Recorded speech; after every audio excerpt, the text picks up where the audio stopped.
and welcome to my Minecraft world.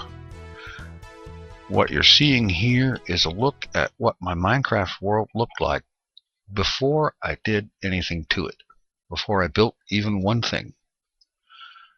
This little cove over here is an area that eventually became the main base.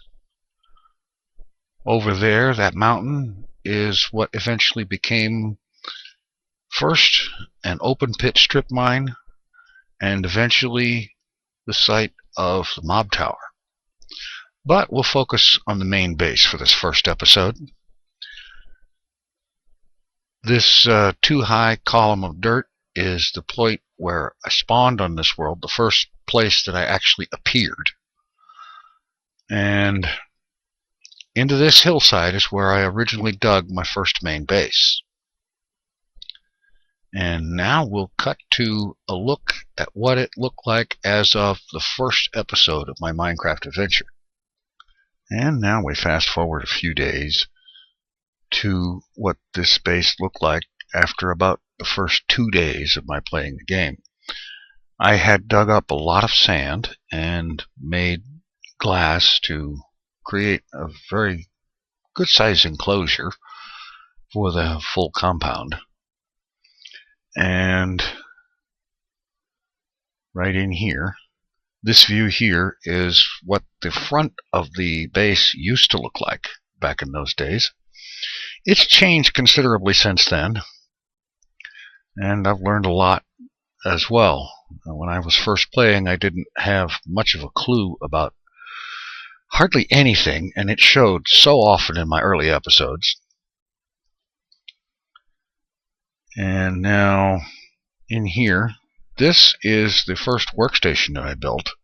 And interestingly enough, this first workstation is still in place today.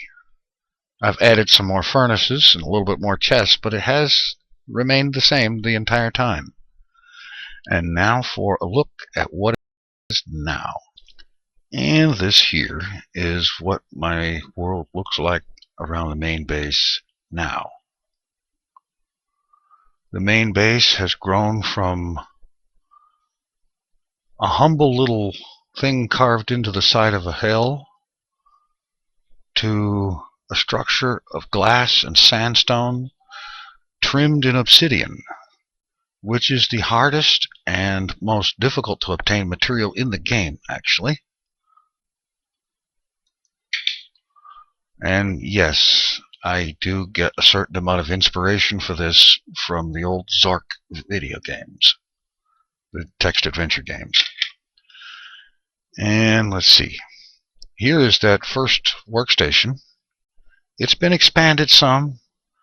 There are 8 furnaces now and another chest, but it's still here. It hasn't been moved since day one. Down here, an area that was actually completely undeveloped and unoccupied at that time. There is now a reed farm here, and I've built something of a bedroom here. It still needs some touches, like maybe a painting or two and a computer desk, but it serves. And let's see, there are other parts of this that have grown up since then. Down here, down this rather precarious looking stairway. Let's see. Over there is my wheat farm. It's fairly small, but it's effective. It supplies my needs, and that's good enough. Whoa. I hate walking off the edge like that.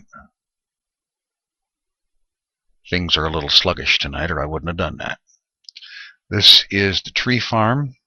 I realize it doesn't look like much for this to see it like this, but the way the trees are positioned here, every other space is a tree alternating with torches, and there are 99 trees growing in this room. I have all the wood I will ever need. And now for the part of this base that actually I think is the one part that I'm the most proud of. We'll take a look up topside.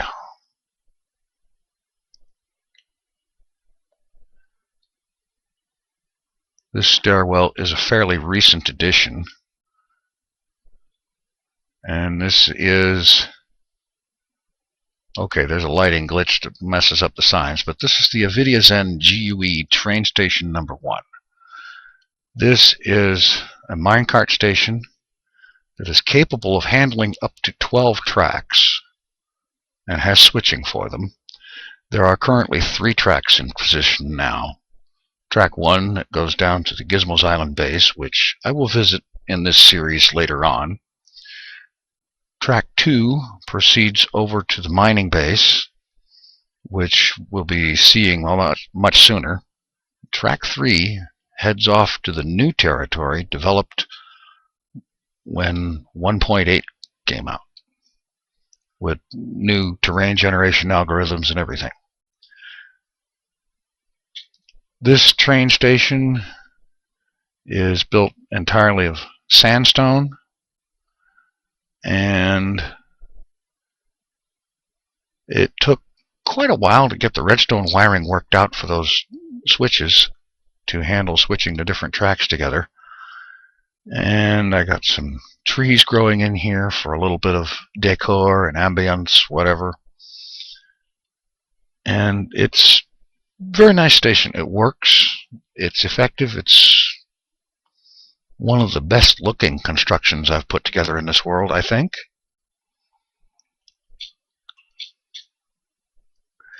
And that's about it for this look at the main base. Well, there is one more thing. And that is... I would fill these holes in the floor, but because of the redstone wiring, they're actually necessary. I can't fill them in or I'd break the wires.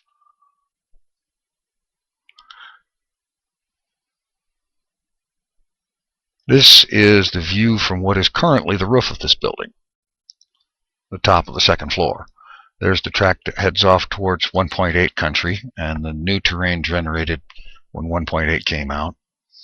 And here is the track that goes over to the Gizmos Island base, and you can see track 2 heading off that way. Off in the distance is the mob tower, a very large construction that goes from the very bottom of the world all the way up to the maximum build height. I believe it goes to within 2 blocks of the maximum height. I have still yet to decide exactly what I want to put on the 3rd floor of this structure, which is why construction is halted at the moment. But I'm sure I'll come up with something. And in the meantime, the sun is setting, the day is drawing to a close, and I think it's time for this video to draw to a close. Take it easy. I'm out of here.